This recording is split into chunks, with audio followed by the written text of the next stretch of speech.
Hello, YouTubers, friends, citizens, debt slaves, dupes, shills, serfs. Today I'd like to discuss a topic that's a little more complex than what I've done recently.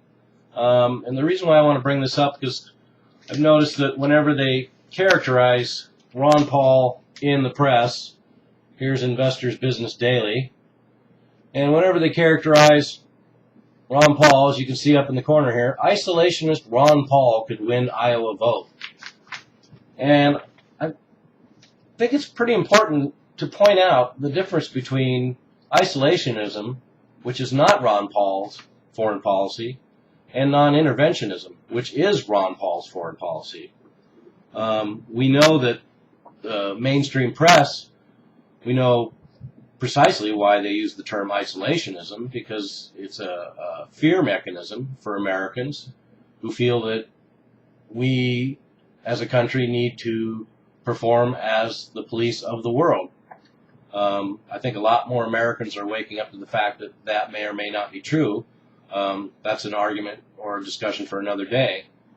Right now, I would just like to talk about the difference between isolationism and non-interventionism.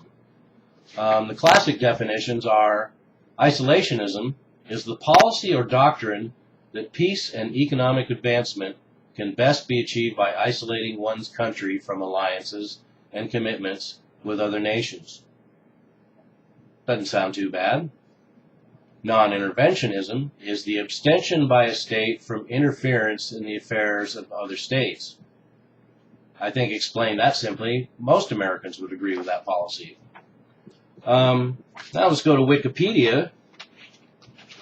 And Wikipedia says that isolationism is a foreign policy which holds that nations should avoid alliances with other nations, but still retain diplomacy and avoid all wars not related to self-defense.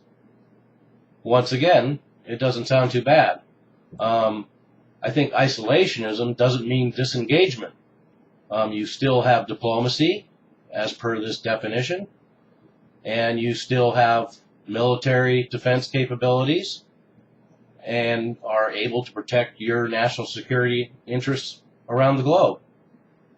So even without necessarily making a distinction between isolationism and non-intervention, you can have both, and also technically they don't really sound that bad now, do they? You also have isolationism is noted by very restrictive immigration policies, as well as economic nationalism or economic protectionism, which is interesting that Americans have such a knee-jerk reaction to isolationism and not being the world police, and yet a very dominant number of Americans would support isolationism as far as having restrictive immigration policies and economic protectionism. Non-intervention, on the other hand, is noted by free trade, as opposed to isolationism's economic nationalism and protectionism. So another very important difference. Ron Paul's policy is not isolationism, which would be economic protectionism. Ron Paul is for non-intervention, which is noted by its free trade. Trade with all partners.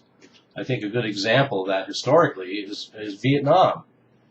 Now, we spent a decade there, 50,000 American killed. I'm not sure how many French were killed, millions of Vietnamese, probably millions of Cambodians and Laotians as well. Now, after the war, what happens? We have normal relationships with Vietnam. They have capitalist elements to their communist system. We trade with them. American businesses do well there. Investment is good. So what was our military intervention worth? 50,000 American lives in 10 years and all that destruction, when 10 years later we end up not involved in their internal affairs. We're trading with them and the country's doing fine. So an interesting aspect of the post-World War II world, Vietnam, of which Vietnam is part, because non-intervention is international law and one of the central tenets of the UN Charter. So virtually, since non-intervention is part of international law in the post-World War II world by the UN Charter, we've had the most intervention in other nations by other nations, probably historically on record. Just a slight irony there. So whether one wants to discuss the advantages or disadvantages of being world police, that's a debatable topic. But I would like to say that how much are international alliances worth when you look at historically the pitfalls have been? For example, when World War I began, all the nations were dragged into the war because they had legally binding alliances with all other countries.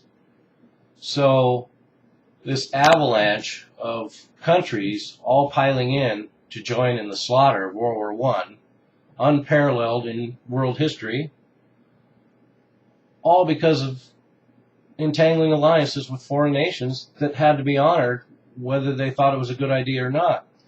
And all one has to do is look back at the European wars stretching back through the 19th and 18th and 17th and 16th centuries, and how much are those alliances worth anyway when you find nations aligning, breaking up these alliances, rejoining with other parts of those broken alliances over and over again throughout European history with no rhyme or reason.